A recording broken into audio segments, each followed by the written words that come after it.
yutila alayhim ayatuhu nga abantu basomerwa amateeka ga Allah subhanahu wa ta'ala nga Allah baziyiza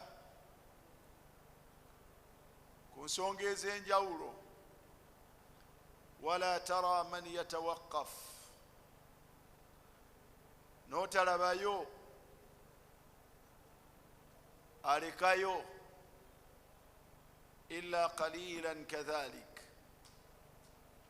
okujjako abatono ennyo fadlan ng'ogyeko nno ate senga omubaka sallallahu alayhi wasallama gwe yabatumira singa abaako ne kyabaziyiza olabanga abantu la yubaluun otulabanga tetufaayo wabula okujjako okugenda mu maaso n'ebyo bye tuba tuwulidde nga Allah abiziyiza ng'omubaka sallallahu alayhi wasallam abiziyiza wa asarru wastakbaru istikbara wa asarru wastakbaru istikbara olaba abantu nga balemerako ku bujeemu nga beekuza nga bagaana nga beefuula ab'ekitalo olugaano olw'ekika ekya waggulu n'olwekuza olw'ekika ekya waggulu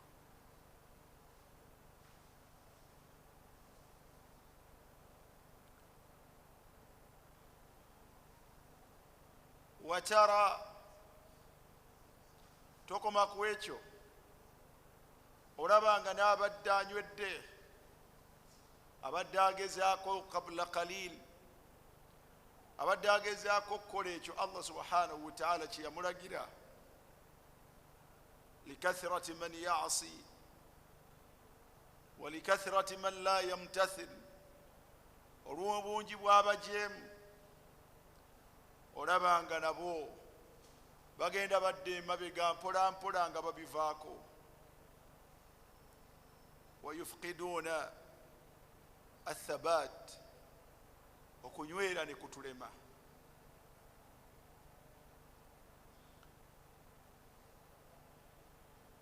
olaba abadde anywedde abadde agezaako okubeera nga yeesamba ekyo kyawulidde nga Allah subhanahu wa ta'ala nga kimuganye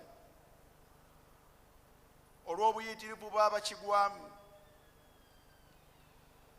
n'okusendasenda abatakigwamu abatakiriimu n'okukibaagazisa olabanga abantu sur'ana ma yataghayyarun olabanga abantu banguwa mangu nnyo okukyuka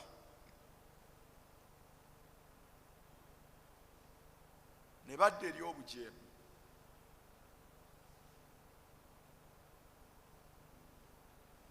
fasual ekibuuzo ne kibeera omuntu asobola atya okunywera ku bituufu mu kiseera ky'okusoomoozebwa nga bwe kifaanagana mal wasail biki omuntu byasobola okubeera nga bw'abanga abyekutteko n'abyenywerezaako oba oliawo nga bisobola omuyambako laallahu yathbut oba oliawo n'anywera n'asigala ng'agondera Allah subhanahu wa ta'ala n'omubaka we ku ebyo bye bamulagira ne bwe kibeera nga al aghlabiya ng'abantu abasinga okubeera abangi basalawo okujeema era ki ekisobola okuyamba omuntu okubeera nga anywera wakati mu kusoomoozebwa n'atajeemera Allah subhanahu wa ta'ala n'atakola ebyo Allah byamuganye wakati mu kubeera nga enkuyanja omuntu wawangaalira ng'abajeemera Allah subhanahu wa ta'ala abakola byatayagala byabagaana nga be basingawo nga n'omukubiriza nga n'okumuyita bwe bamuyita asobole okubeera ng'abeera nabo twalaba ng'okululunkanira ejjana ya Allah subhanahu wa ta'ala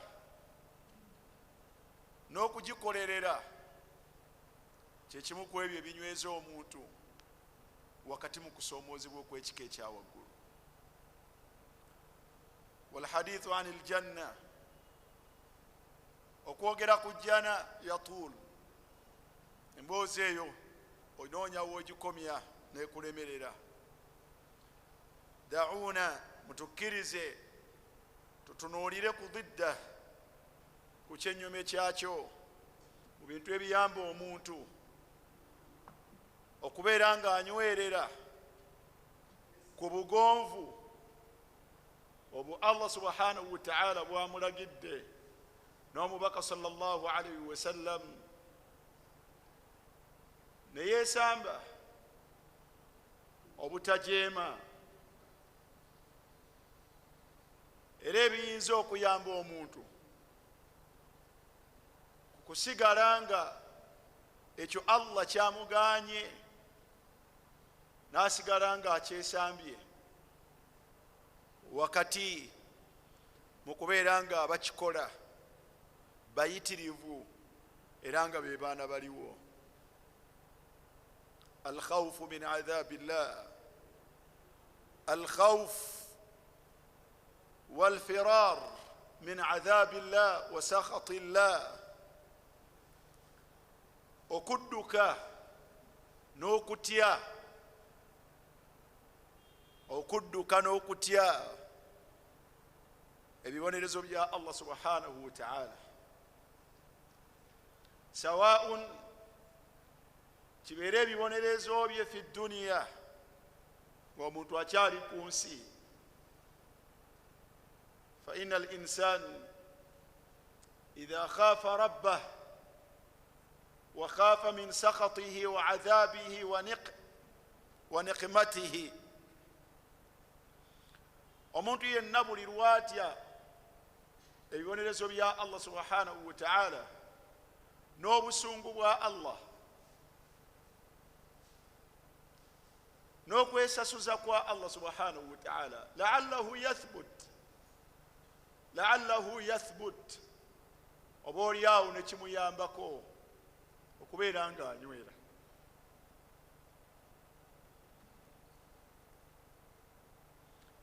aw khawfan min adhabi llahi fi qabrih, oba okutya ebibonerezo bya Allah subhanahu wa ta'ala, ebyo byabonereza nabyo al-usatu, abamujemera fi quburihim. la'alla al-insan idha khafa min adhab al-qabr la'allahu yathbut,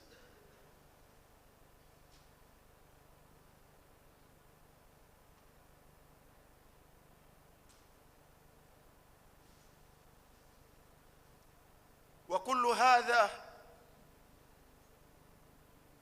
ebyo byonna nga tonnalowooza ku adhabun alimun wa adhabun shadid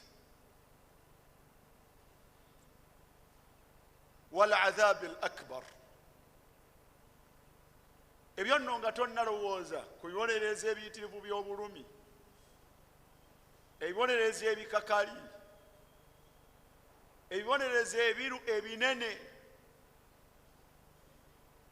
eby'olunaku lw'enkomerero. فالإنسان, omuntu yenna senga qabla an ya'siya rabbah, nga tannakola bujeemu, senga alowooza ku bibonerezo bya Allah subhanahu wa ta'ala ate ebinene, qad yaj'aluhu yathbut, bisobola omuyambako n'anywera.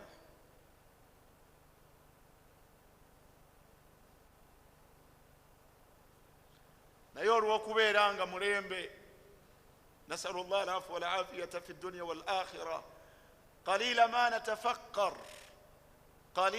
natafakkar fi adhabi llah olwokubanga omulembe gwe tuwangalira mu kitono nnyo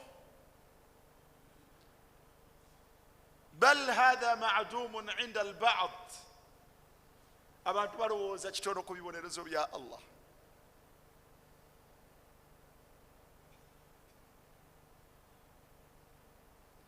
bal hatha ma'dumun inda al-ba'd n'abalala tebabiriiko wadde n'akamu n'akeddagala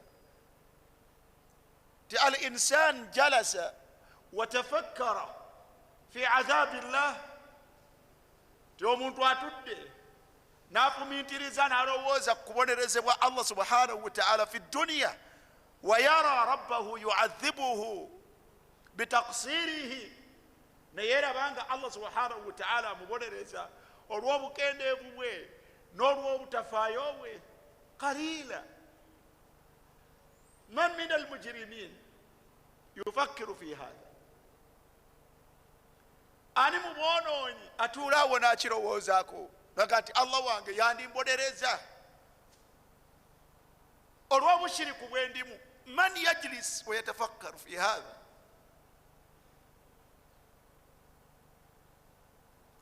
bal al-insan wa huwa yushriku bi rabbih yash'uru bit-tuma'nina war-raha Allahu al-musta'an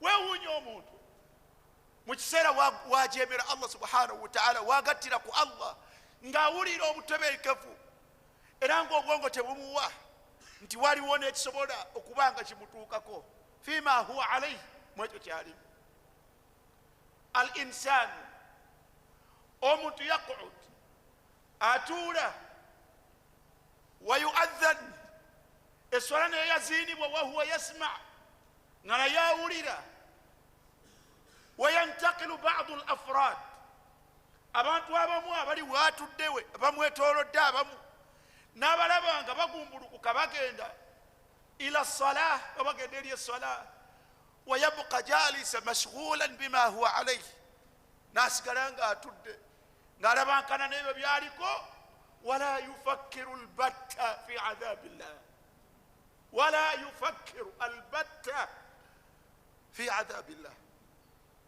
nga talina kyalowooza n'akamu n'akeddagala nti ekikolwa ekyo kirina n'obwisungu n'ekibonereza ekiyinza okukivaamu ne kijja gyali okuva eri Allah subhanahu wa ta'ala gw'ajeemedde ku kyo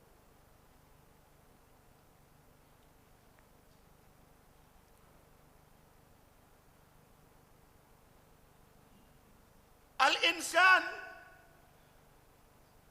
طول العام بل أعوام مياكا نمياكا يبقى مرتاح في ماله أسيقرانغا متبكف مبيف نبيه لا يؤدي زكاة ماله نغتوى الزكاة ماليه ولا يخاف نغتين كتكونا ولا يشعر نغتين any feelings ودوكرو وزاكو هذا قد تسبب له مشكلة من المشاكل تيجيزو مفيلا مو بسببنا كيف نبغى بدوي لا نبغى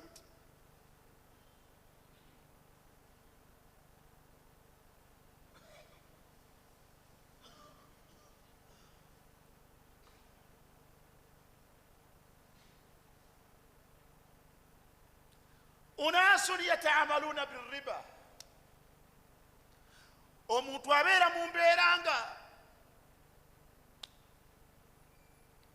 akozesa emaali min alharam riban kana am ghayra ebeera ya riba oba etali ya riba wahuwa murtahu lbal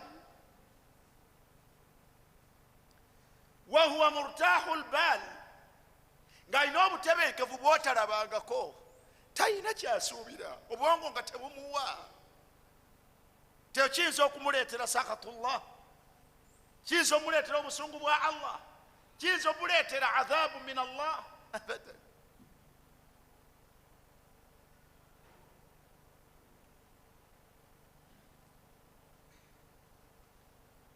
انظر إلى طمأنينتي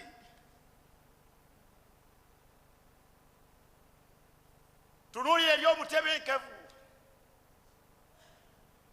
abakyala abatambula uratun nga batambula bwerere. Unduru ilayhinna, batunuulire. Hal tara minhunna ayat khawf, olaba kuomu kubo omulabako okutya kwonna.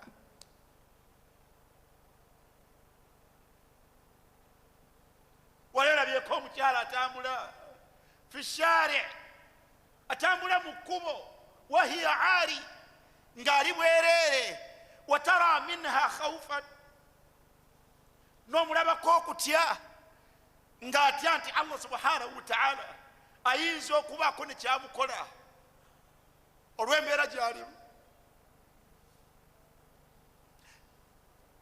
Bal yamushna, batambula basanyufu nga n'okweyagala beeyagala, era nga tebalaba yali fi amaanin, ali mu mirembe abasinga.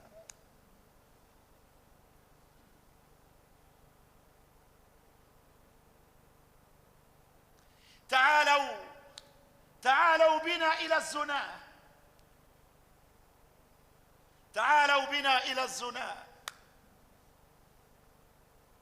kyusa otunuulire ku bantu bwe tubeera mu butambuze n'obwenzi. Bakyala bw'olaba ng'alina obweraliikirivu, wabeerera ng'alina omuntu fil haram, oba baami bw'olaba ng'alina obweraliikirivu.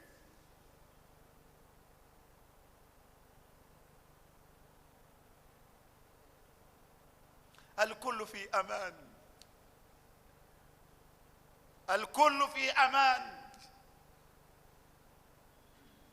أأمنتم من في السماء أن يخسف بكم الأرض. tewali wakutya kwonna oyo ali mu ggulu. Abantu tweraba ala maasiyatina, tulaba nga tuli safe. أأمنتم من في السماء أن يخسف بكم الأرض. talina kyasobola tukola ng'asobola tumizisa ettaka, abadan.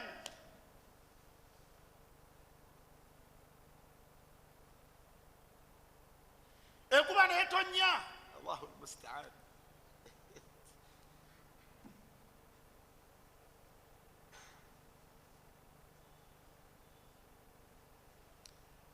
Enkuba etonnya, wal insanu fi ghurfatihi wa fi baytihi ma'a imra'atin min haramin. Eggulu nga bwe libwatuka, nga budde na bwakiro oba bwa misana, naye ng'omuntu awambaatidde omukyalo wa haramu. ولا يخاف من عذاب الله.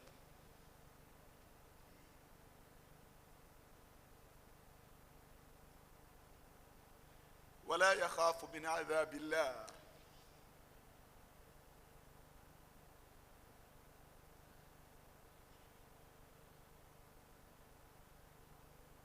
abasajja balabye ekire nga kikutte ne bagati hadha aridun mumtiruna. balabye ekirere gati ekuba egenda kutonnya, begenda kutonnya. kumbe bal huwa mastaajaltum, so nga Allah subhanahu wa ta'ala aleese, so nga Allah akoze atya, nga Allah aleese adhabu.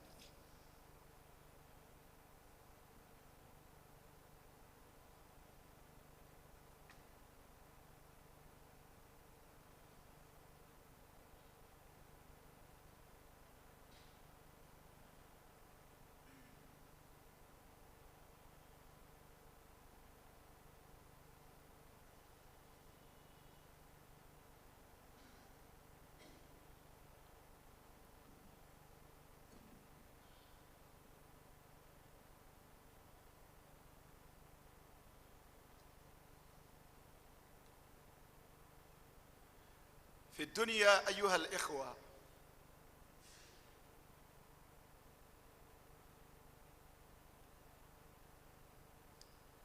munsi muno baganda bange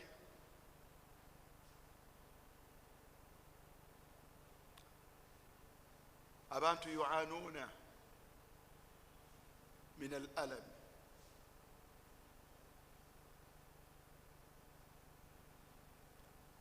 abantu bali bulumi ma la ya'lamuhu illa Allah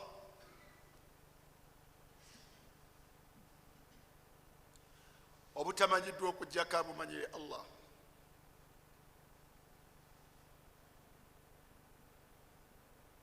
وبعد الله هذا الألم نور فجمر الله وبرمي وبوه لا يعلم حقيقته توالي ومن يبني بوابوه إلا من يعيشه وكجاك بابو عنقالي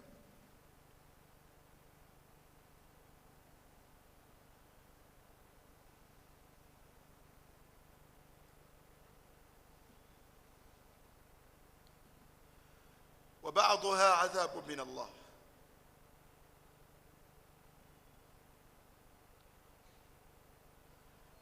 لما عصوا الله عذبهم به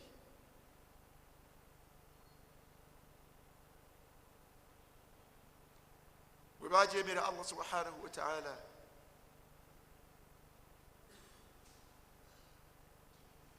يسلاوكم ابو دريزا نبوه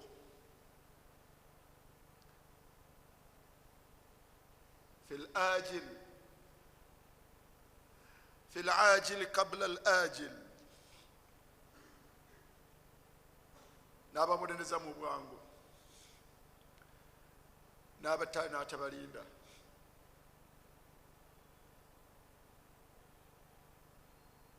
إخواني وأخواتي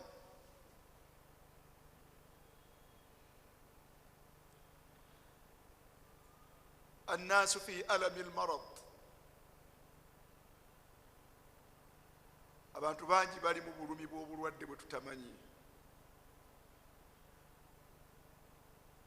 ng'abumanyi butya bwe bubaluma ye Allah oluvannyuma bo bennyini bwe buluma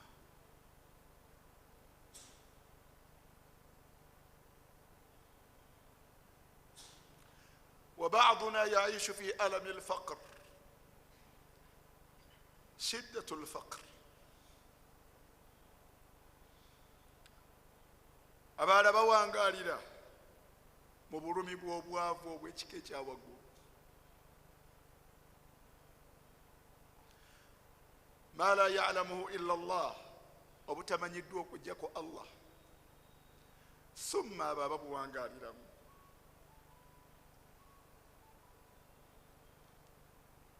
abalala bawangalira fi dhiqin ma la ya'lamuhu illa Allah abalala bawangalira mu kufundawalizibwa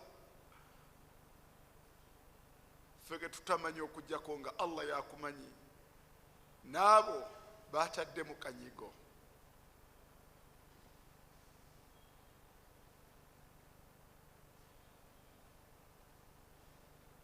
inna akhdahu alimun shadid inna akhdahu alimun shadid baganda bange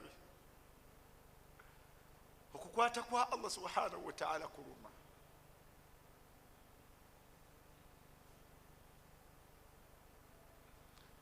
naye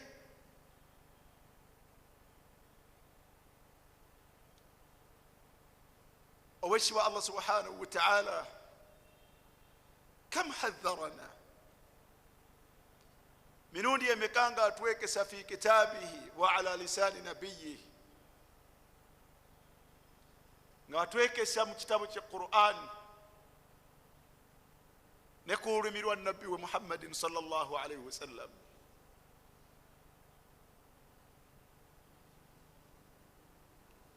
أما قال تبارك وتعالى ولنذيقنهم من العذاب الأبدنى ولنذيقنهم من العذاب الأدنى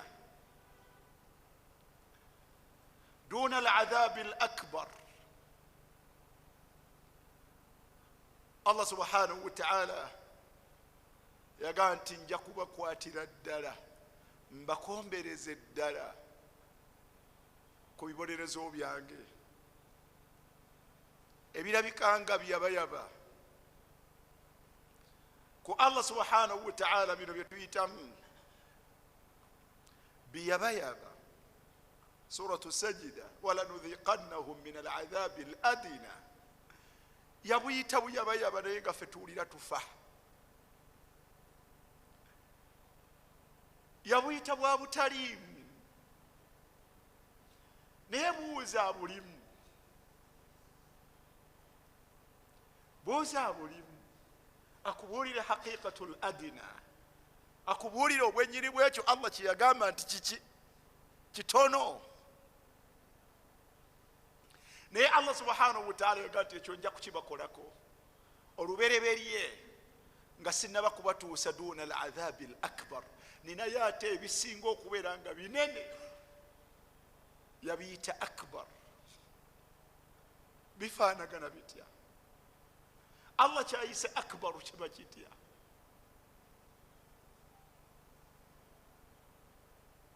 Ya akhi al-karim, Allah kyayise akbaru kifaanagana bitya? Ng'obutono Allah tuwulira nga tetubusobola, nga butusukkako, fama baalu al-akbar, ate olwo byayita ebinene Allah subhanahu wa ta'ala bifaanagana bitya?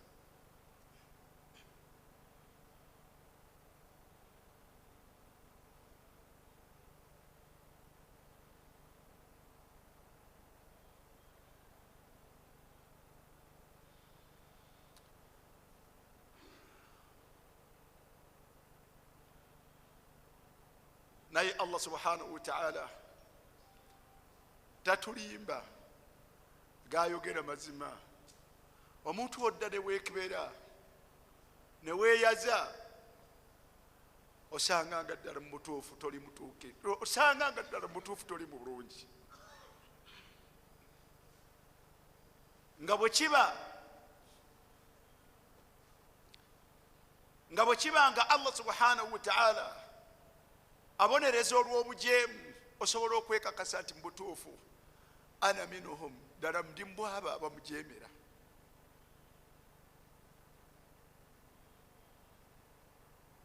Bye tuyita ebizibu tatukweka, atubuulira mazima, n'atuga nti wama asabakum min musibatin fabima kasabat aydikum.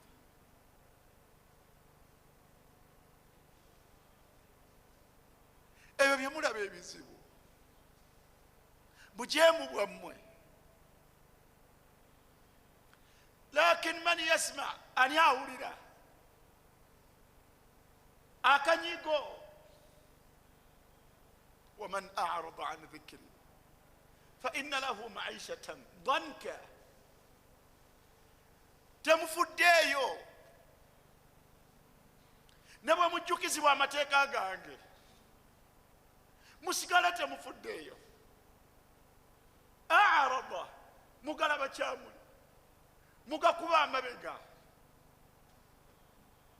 ne mugenda mu maaso n'obujeemu bwammwe. Fa inna lahu, mbakasiza ddala tewaliwo kubuusabuusa yenna anaakola ekyo, ajja kufuna ma'ishatan danka, ajja kufuna akanyigo. Yaqulu ahlu ta'wil dankan fi nafs, owulira nga ofundawaliziddwa stress zitutta. Dankan fi nafs, stress zitta abantu zitumalawo. Wa dankan fi al-ahli, okufundawalizibwa mu maka, eidha mu mukyala eidha mu mwami. Ani atali mu kanyigo ka mukyala, ani atali mu kanyigo ka mwami? Alkullu yashku, buli omu yeemulugunya kwoyo gwe yalonda ng'omukyala, buli omu yeemulugunya kwoyo gwe yalonda ng'omwami.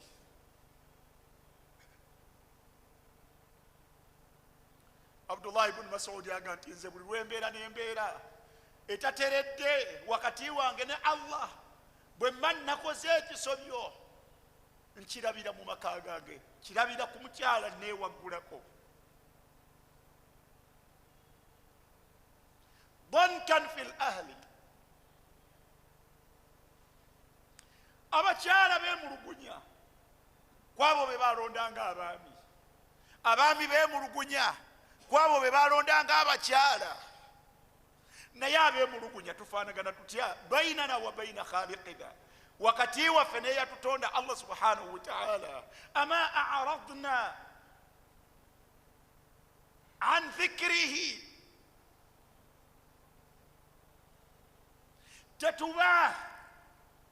tetubanga adhabu min Allah.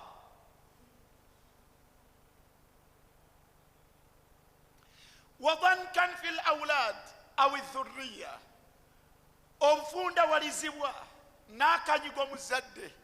Man la yashku, ani ateemulugunya ku zadde lye.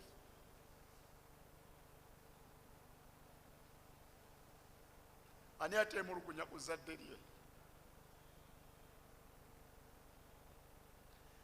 Wadankan fil mal, dankan fil mal, okufunda walizibwa akanyigo. Hatta man la yuqimu salawati al-khams yashku min qillati al-mal, n'atayimirizawo swala ttaano naye yeemulugunya bukendeevu bw'ensimbi ezijja gyali.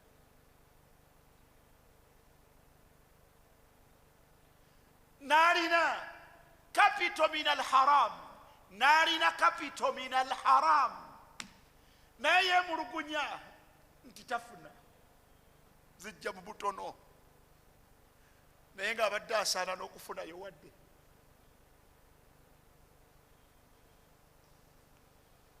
Agisiraji kapito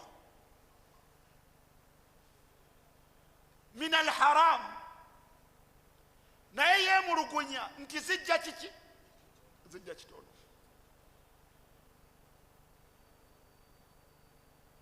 Okutuuka ku kyewuunyisa,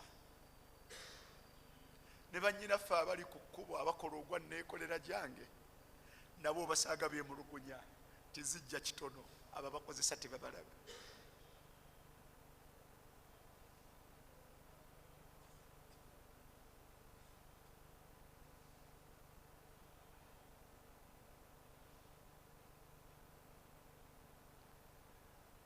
N'omukyala wa fulani atudde mu maka ga fulani ng'atuddemu min al-haram, ng'atuddemu mu ngeri ya haram, naye akakasa nti atudde wa Shuaib naye fil haram, naye yeemulugunya nti tebafuna bulungi mu maka mwali.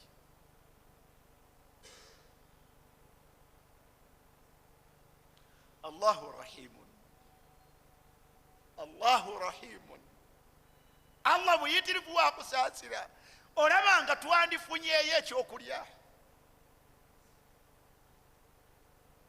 bw'olaba nga senga yali muntu, senga yali mugabiriza atali Allah, yalibadde ng'omukyala ali ewaka mu nju ewa Umar oba Abubakari oba Sulaiman, ng'alinda oyo gw'alinda addeyo gy'ali amwendeko, yandibadde amuwa wadde okulya.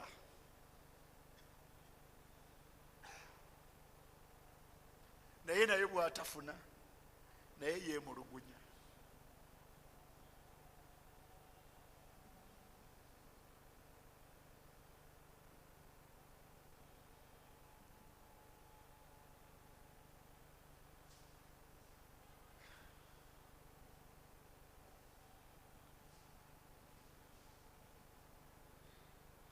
ضنكا في الأموال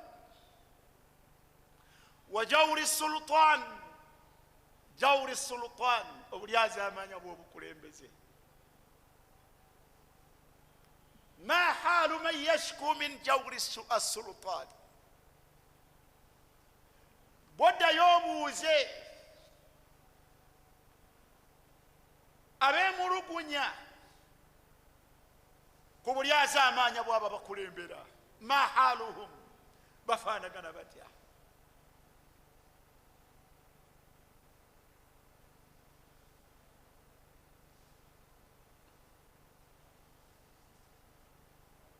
هذا في الدنيا.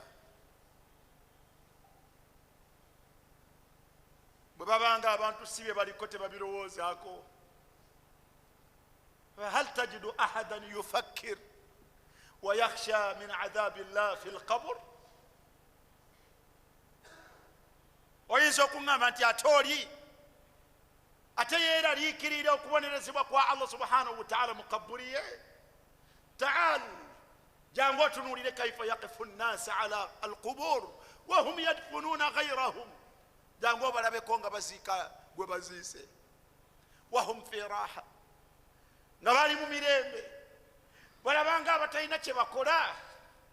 man, ani gwotunuulira n'omulabako ng'alowooza hatta nga balina gwe bateeka fi lqabur. ani gwosanga ng'afunyemu okutya. era okutya okwo agende aveeyo nga yagenze okuziika, aveeyo nga kulina kikumukyusiza, aveeyo nga agenda kuleka kyonoono mu byonoono byabadde awangaalirako, oba aveeyo nga agenda kukola mu ebyo byabadde alagajjalira, mu ebyo ebyamulagirwa allah subhanahu wataala.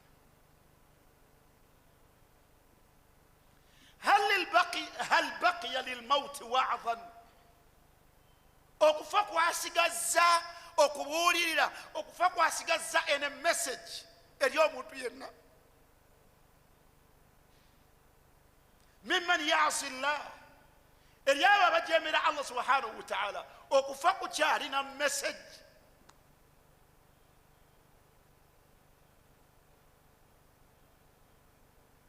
ebyo byafa الذي خلق الموت والحياة ليبلوكم أيكم أحسن عملا. الذي خلق الموت والحياة ليبلوكم أيكم أحسن عملا. من يفقد والديه أن يافر وكاب زدا بابيري نكيموچوسا أن يافر وكاب زدا بابيري oba omukubo nekimukyusa fi taatihi, mukugondera kwagonderamu allah subhanahu wataala.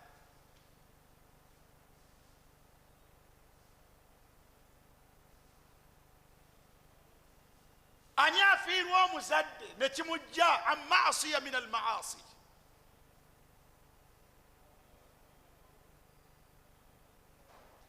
man minna, ani akyali ng'okufiirwako omukyala oba okufiirwako omwami nga tukhawifuhu, nga kuteeka okutya mu mutima gwe.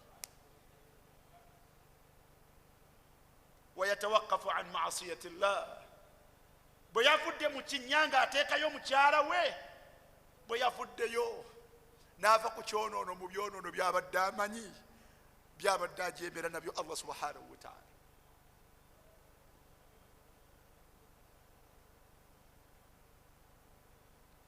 mukyala kye yaziise omwami we, nekimuveerako okubeera nga tusleh ma bainaha wa baina rabbiha.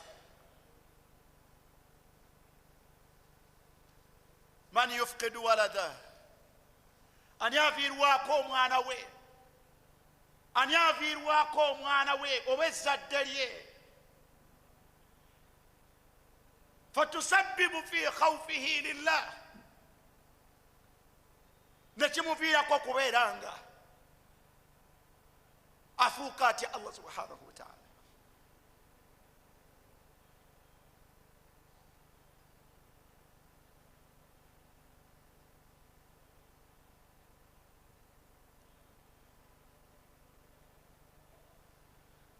kuntu nahaytukum an ziyarati alqubur ala fazuruha fa innaha tudhakkirukum alakhirah.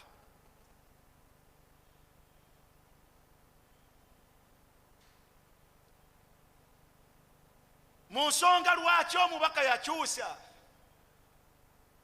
eyali yatuziyiza okugenda eri ebijja agati nedda kati mugende nga mulambule wewateeka maama wo wewateeka taata wo genda otuukeko wewateeka omukyala wo genda otuukeko ku kijja wewateeka abaana bwo genda otuukeko wewateeka abooluganda lwo kusanga omusajja omukulu sajja mukulu nakuga nti batuzaala abaana 7 tusigadde 2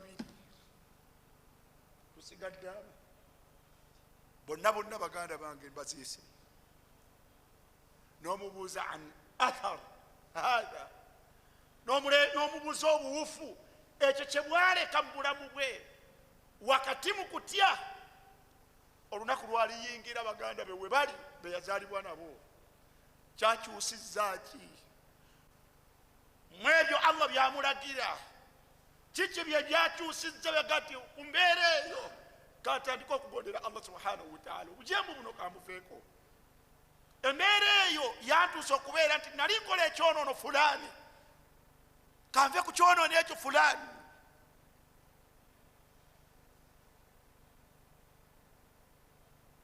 خوفا من عذاب القبر خوفا من عذاب القبر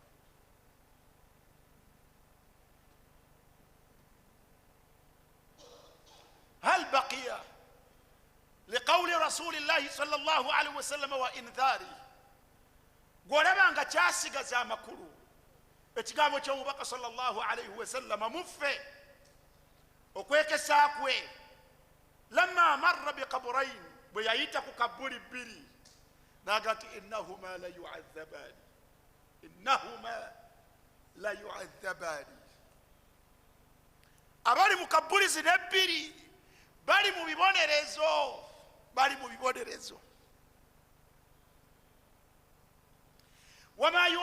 وما يعذبان في كبير بلى إنه كبير bobe babirabanga ebyaviireddeko obuzibu n'okubonereza bwakwabwe tebabirabanga nga binene naye nga byo binene maaso ga Allah subhanahu wa ta'ala agati amma ahaduhuma fakana la yastanzihu min bawli omu kuba yali teyekuma ku mukojobo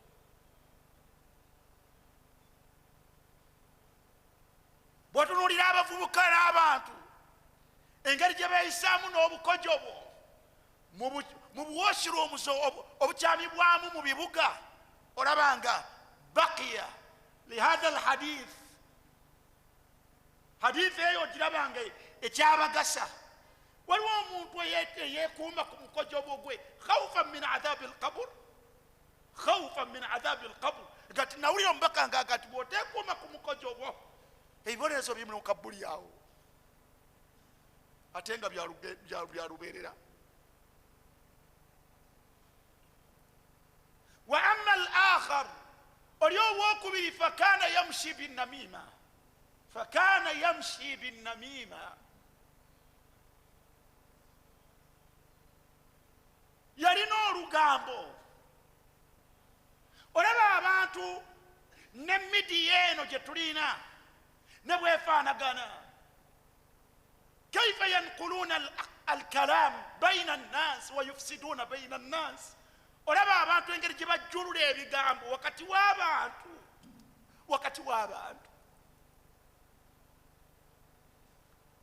bwe babiweereza ono bwe babiweereza oli ne bukeera ku makyanga abantu balinga bwe bafaanagana families zifudde eŋŋanda zikutuseewo abafumbo bakyankalanye olaba nga hadithi eno ekyatiisa ani min adhabi alqabr ani agamba nti sijja kukola kino olw'okutya ebibonerezo by'omu kabuli man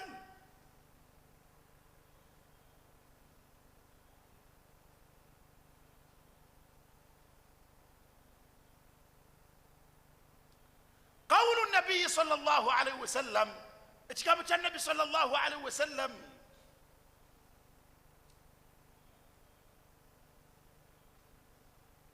وأما العبد الفاجر أو الكافر ومن ينا تكرز الله ومونونف بابير في انقطاع من الدنيا وإقبال للآخرة غافا موسي غا يولكلا كون كوميريرو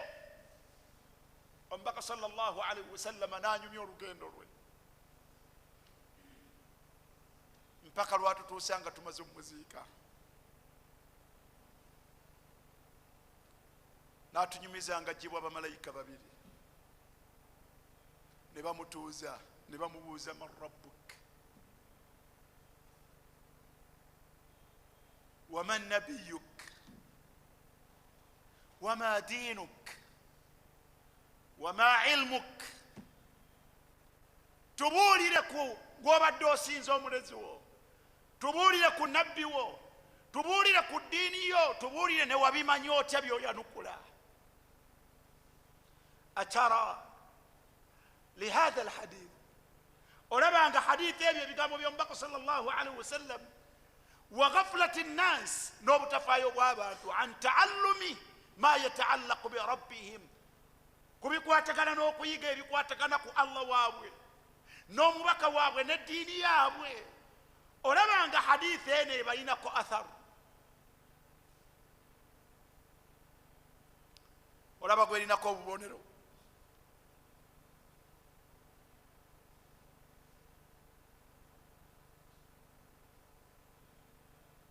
omuddu ayanukule nti ha la adri omubaka sallallahu alaihi wasallam nalondawo tubuulirako biki ebiddirira oba olyawo bwe tunabitegeera binaabaako kyebitugasa tufunemu okutya twegase nabyo tufunemu okutya twegase nabyo yagamba nti fayunadi munadi min assama omukowooza akowoola okuva mu ggulu an kadhaba abdi ti omuddu wange alimbye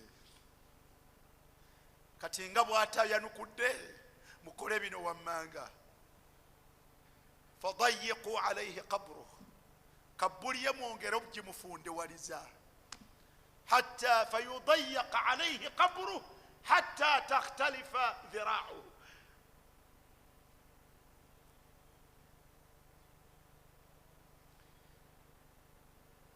toteekangako omuntu mu mwana adaani tomanyi bwefaanagana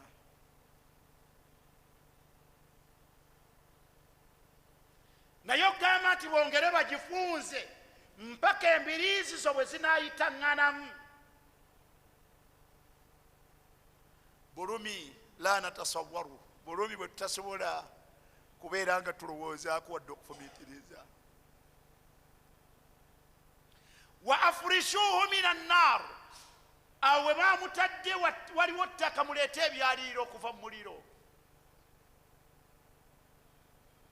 waftahu lahu baban min annar mumuyunge mukonekitinge kabbuliye n'omuliro atandike okufuna ku bbugumu lyagwo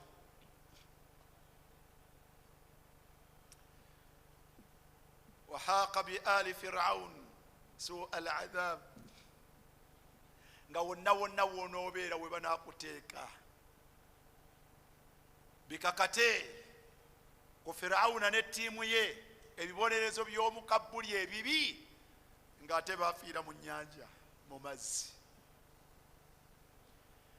naye olw'obusobozi bwa allah obukwatira omuntu wonna w'aba amutadde n'amutuusaako buli kyayagala annaaru yu'raduuna alaiha guduwan wa ashiya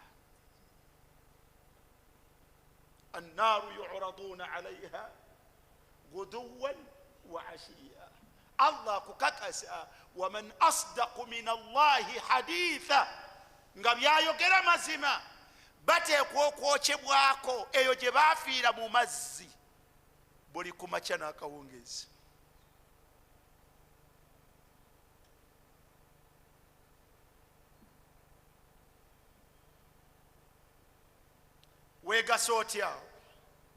weegasa otya akhi lkarimu nedduwa omubaka sallallahu alaihi wasallam gye yatukubirizanga omuntu tatoola salaamu ba'da tashahhud qabla ma yasta'iidhu min adhabi alqabr nga tasabye allah mustaasa namukingiriza ku bibonerezo ebiri mu kabbuli awo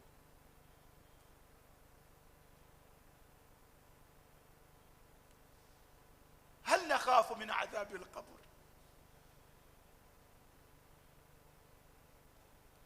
ani gwolaba wahuwa fi maasiyatihi ng'ali mu bujeemu bwe n'omulaba nga atidde olunaku lwaliziikibwa n'omulaba nga atidde alibeera atya mu kabbuli wahda ng'ali bwomu alibeera atya mu kabbuli ng'ali bwomu yani abirowoozaako agisira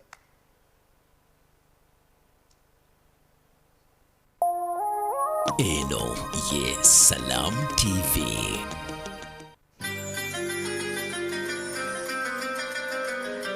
Adhan ngekutusibwako Hotel Africa.